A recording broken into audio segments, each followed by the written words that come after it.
The glass elevator ascended Bellamy Industries' towering headquarters, carrying Isa Santos toward her carefully orchestrated destiny. Her reflection showed a woman transformed curves wrapped in a crimson dress that whispered money and power, dark hair swept into an elegant knot, amber eyes calculating behind artfully applied makeup. 6 months of planning had led to this moment. Marcus Bellamy, CFO of Bellamy Industries and heir apparent, was about to meet his new executive assistant.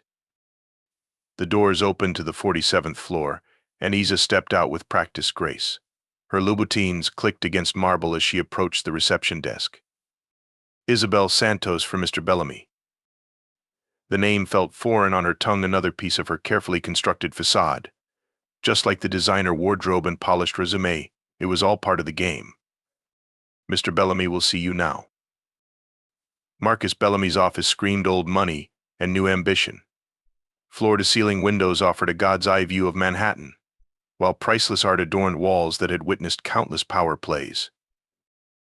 He rose as she entered, tall, classically handsome in his bespoke suit, with the confident smile of a man used to getting his way. At 35, he was the golden boy of New York's business elite. Miss Santos's handshake was firm, lingering.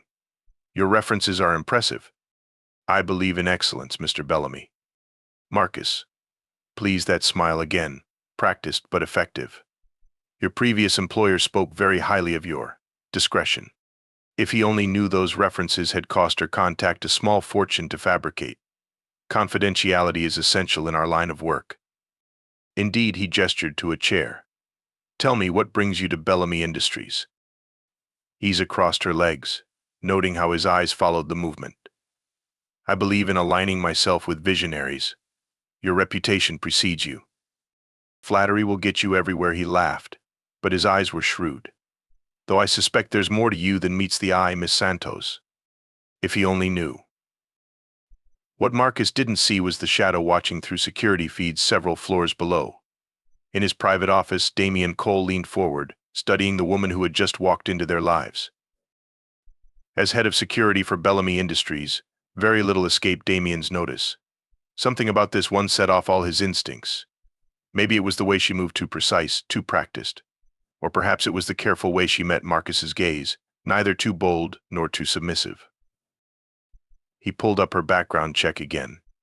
Everything looked perfect on paper, too perfect, and Damian Cole didn't believe in perfect.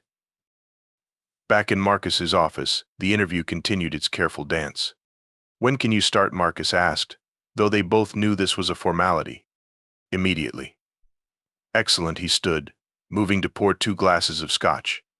I think this calls for a celebration. To new beginnings. Isa accepted the glass, careful to let her fingers brush his. To new beginnings.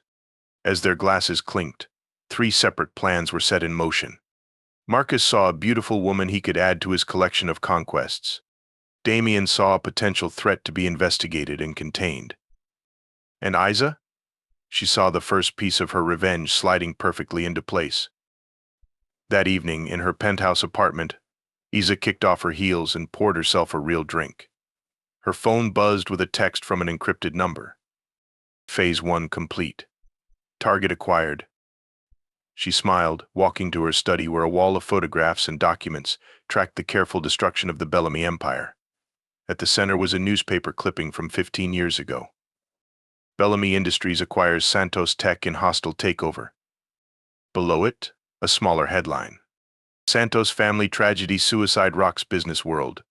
Isa traced her father's face in the photo. Soon, Papa. They'll all pay soon. What she didn't know was that Damian Cole was already running facial recognition software on every photo of her he could find. Or that Marcus was making his own plans for his intriguing new assistant.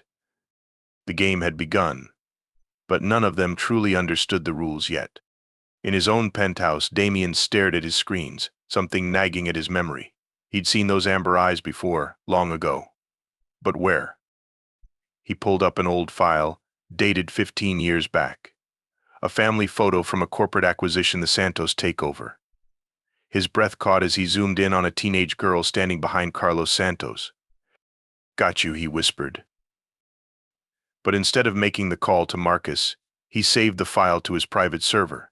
Some information was too valuable to share immediately. The night settled over Manhattan, each player believing they held the upper hand. But desire, like revenge, rarely follows a predictable path. And in the game they were about to play, everyone was both bait and prey.